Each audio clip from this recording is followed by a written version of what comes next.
Capítulo 2, parte 5. Stone, a mãe das pedras. Durante o 6º dia, Nott, abatido, se colocou a vagar pelo bosque encantado. Ele não acreditava que fosse encontrar um único trevo, mas também não queria voltar sozinho ao castelo real. Se eu fosse fazer um papel ridículo, preferia fazê-lo com Sid.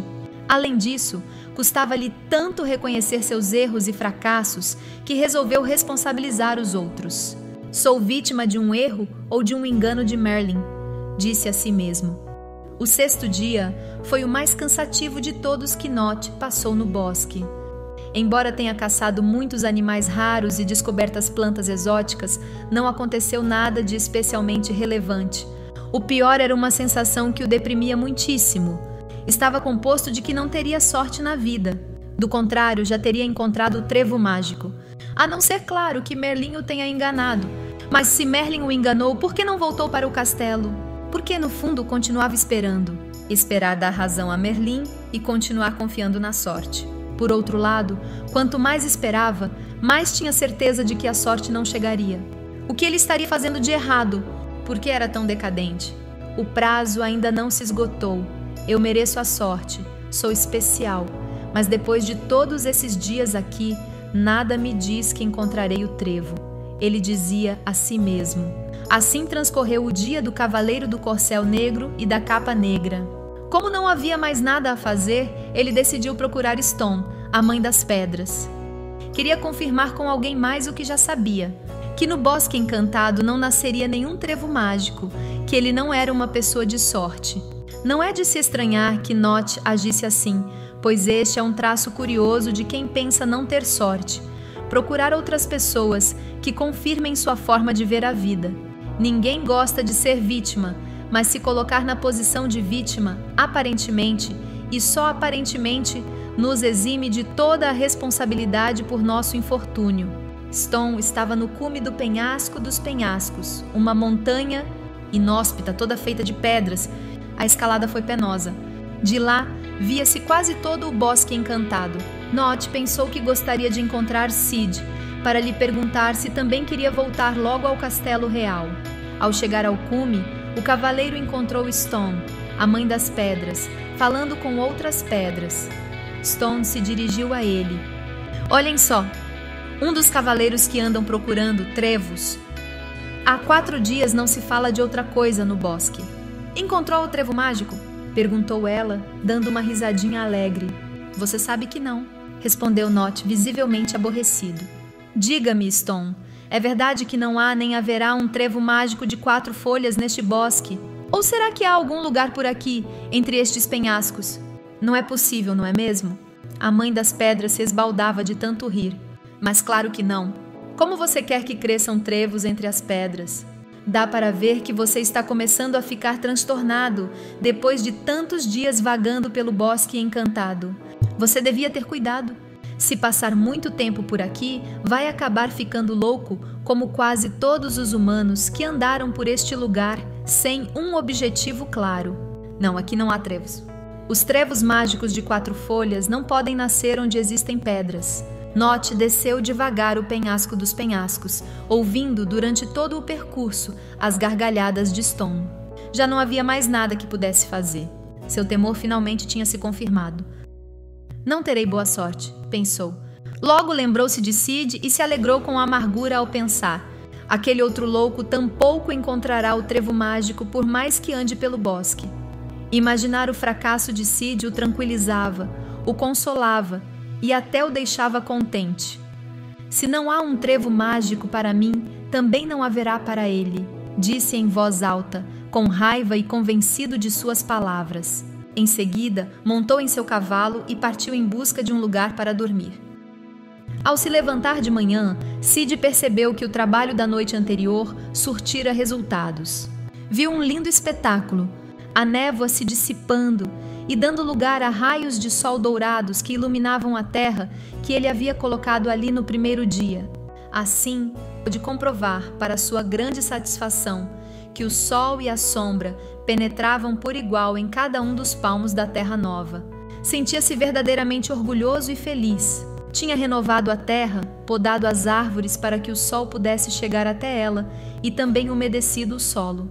Como aquele era o último dia, ele tinha que decidir exatamente como empregar seu tempo. Uma vez que tomara todas as providências que considerava necessárias, o melhor agora era verificar se restava algo a fazer.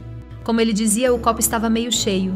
Portanto, tinha que saber como enchê-lo por inteiro, caso tivesse acertado o lugar em que o trevo mágico nasceria como Merlin dissera. Como tinha pensado na noite anterior, precisava descobrir se naquele momento ainda faltava fazer alguma coisa que fosse aparentemente desnecessária, mas indispensável. Terra, água, sol. Mas o que mais poderia faltar? Assim ele passou o 6º dia, perguntando a todos os seres que encontrava pelo bosque o que podia estar faltando para a terra, além do sol, da sombra e da água, para que um trevo de 4 folhas nascesse ali. Mas ninguém soube lhe dizer o que faltava. Já era meio-dia, e não lhe vinha à mente a quem mais podia perguntar. Cid ansiava por inspiração e perspectiva. Assim, lhe ocorreu ir ao ponto mais alto do bosque para ver de lá se havia algo que lhe chamasse a atenção. A perspectiva, a distância e a visão do horizonte sempre dão ideias úteis e inesperadas, pensou. Todos os cavaleiros sabiam que o local mais elevado do bosque era o penhasco dos penhascos. Contudo, ao se aproximar, Cid reparou que o lugar era altíssimo e restava somente meio-dia para que terminasse o prazo dado por Merlin. Faria sentido escalar o rochedo? Ainda que tivesse uma inspiração, não lhe restaria muito tempo para fazer alguma coisa. Mesmo assim, decidiu subir. Por quê? Simplesmente porque pensou no que já tinha feito e no quanto havia investido de trabalho e dedicação. Partindo do que já conseguira, talvez fosse aconselhável empenhar-se até o fim para saber se ainda faltava algo a fazer. Em sua escalada, Cid começou a sentir a suave brisa que soprava à medida que se afastava do nível do chão. Finalmente chegou ao cume. Sentou-se e passou a olhar o horizonte em busca de inspiração. Nada. De repente, uma voz o assustou. Ela saía da pedra debaixo de seus pés. Era Ston, a mãe das pedras. "Você está me amassando!" Cid deu um salto tão grande que quase rolou o penhasco abaixo. "Uma pedra que fala? Era só o que me faltava encontrar. Não sou uma pedra que fala. Sou Ston, a mãe das pedras", afirmou visivelmente aborrecida. "Suponho que você seja o outro cavaleiro que anda procurando. O trevo mágico. Você é realmente a mãe das pedras? Então não entende muito de trevos, não é?" "Evidentemente que não entendo de trevos, mas de uma coisa eu sei", respondeu ela. "Já disse o mesmo ao outro cavaleiro vestido de negro. Trevos de 4 folhas não podem crescer onde há pedras." "Você disse de 4 folhas", replicou Cid. "Sim, de 4 folhas. E os de 3 folhas?" Ele tornou a perguntar. "Os de 3 folhas, sim, podem nascer em solo pedregoso.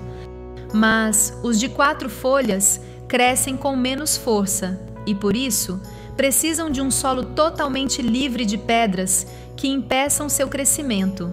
Esse pequeno comentário sobre a diferença entre um trevo de 3 e um de 4 folhas poderia parecer banal para muita gente, mas não para Cid. Estava certo de que, frequentemente, os elementos-chave só são descobertos nos pequenos detalhes.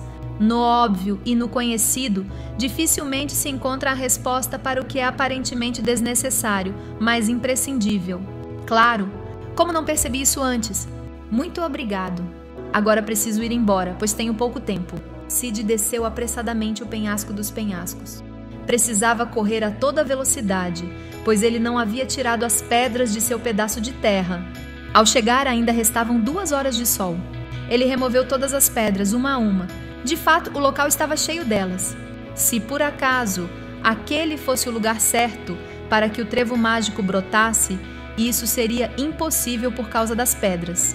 Cid percebeu como era importante valorizar e reconhecer o que tinha alcançado, o que ele definia como a parte já cheia do copo, assim como se concentrar no que pudesse estar faltando. Isso sempre o havia ajudado a seguir adiante. Mesmo quando parece que a pessoa já fez tudo e que não há mais nada a fazer, se ela mantiver a atitude adequada, se permanecer disposta a saber se ainda falta algo a fazer, sempre encontrará uma pista para um bom caminho.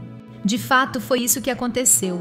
Que bom ele não ter deixado a poda dos galhos para o dia seguinte. Caso contrário, nunca teria sabido que era necessário retirar as pedras. E mais uma noite Cid dormiu perto do espaço que criara.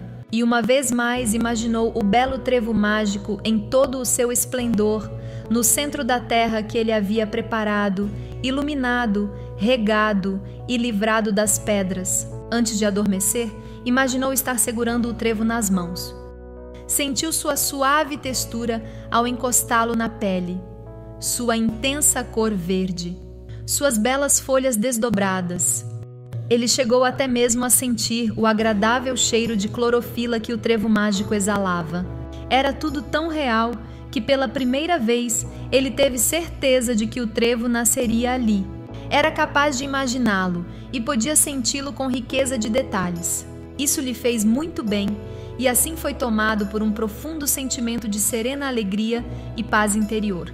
Acontecesse o que acontecesse, no dia seguinte ele saberia. Disso também tinha certeza. Logo ficou tudo escuro. Restava somente uma noite. Era a véspera do dia em que deveria nascer no bosque encantado o trevo mágico de 4 folhas, o trevo da sorte ilimitada. Sexta regra da boa sorte. Às vezes, mesmo que as condições favoráveis estejam aparentemente presentes, a boa sorte não chega. Procure nos pequenos detalhes o que for aparentemente desnecessário, mas imprescindível.